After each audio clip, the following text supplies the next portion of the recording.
I was very addicted to marijuana, and it was something I had to have in my life constantly, all the time, every day. It caused me to hit rock bottom. Depression is really bad. I mean, there's different ways. I mean, you get anxiety, you get negative thoughts, or different thoughts that I never even thought I will even have before. You know, I become a monster. Bad stuff has always had to do with something, whether drugs or alcohol. And that kind of messed me up. It was pretty bad. And I never really realized how selfish I was. And I was pregnant at the time, and I was homeless and didn't have nowhere to go. My life started being a struggle at 14, you know, but nobody would have never knew it. When I did go to school for them couple hours, it wasn't like you could tell. I was clean, my hair was done, so everybody was like, hey, Daquita, but they never would have knew, like, I'm on the run. We see a lot of trauma, a lot of, there's abuse, neglect, loss, death. When we see a lot of our children when they first come in, we can see in their eyes that there's a dead zone, if you will. And, a lot of that has to do with trauma. These children have been traumatized. There's no safety. They don't feel safe. They don't feel secure. An individual who calls who is, feeling super depressed. And I've had these calls. I'm afraid of hurting myself. I'm afraid of hurting my child. But they basically helped me, don't be scared to ask for help, Don't be scared to reach out, if you need it, you need it. So that was part of my decision to, I need help. I can't do this on my own. It is not a taboo. It is not something that the weak do. It is something that someone who recognizes that they need to get stronger takes that step of faith. Well, the culture at Arbor Circle is welcoming and open and accepting. And that's the first step of creating a strong relationship that we can have with the people that we serve so that we can help them to overcome the issues that they're dealing with. These challenges that the people that we serve would be considered obstacles that would be insurmountable to many of us. We will serve you no matter what brings you to our door. And we're gonna support you and walk beside you through that.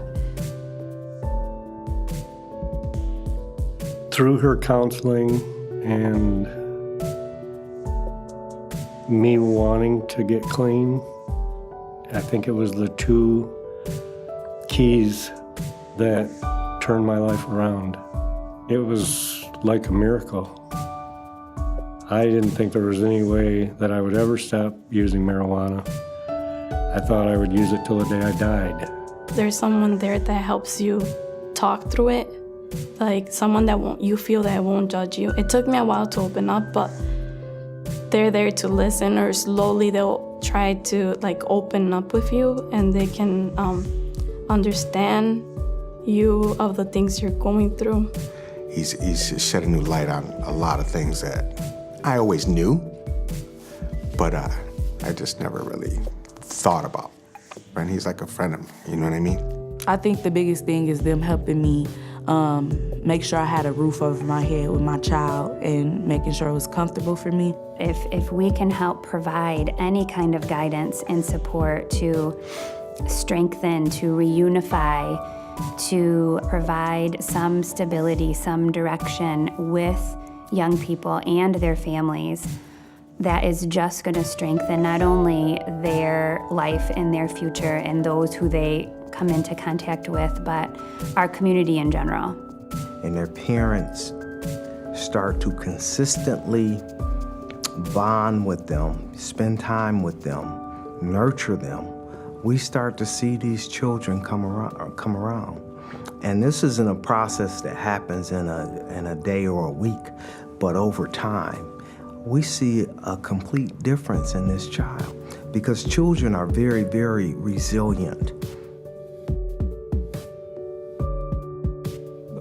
the ability to know how to manage yourself, how to manage your emotions and your feelings, how to be more of a positive person and relate well to others, how to overcome issues that might cause you to be depressed or anxious. And those are skills that you can use over and over and over in your life, every day. And those are things that are just precious. I have a daughter who gave me a grandson last year, and I wanted to be there for that little boy to grow up and get to know. It was like something changed. Like, I wanted to be a better person. I think my oldest one has noticed the most change because I tried to be a kid with him, and he loves that. I don't even want to think about where I'd be. I probably wouldn't have my family today. I can almost guarantee you that. I got a lot more self-respect. I'm happy. These are tears of joy. Once I'm done and long gone, I'm always gonna have Arbor Circle in the back of my head. And they help me realize like I can do anything I wanna do if I put my mind to it. So my future is just to be a good mom and finish doing what I'm doing and just get better and be a successful African-American girl, woman that was a statistic at one point, but, end up becoming everything I needed to become for me and my children.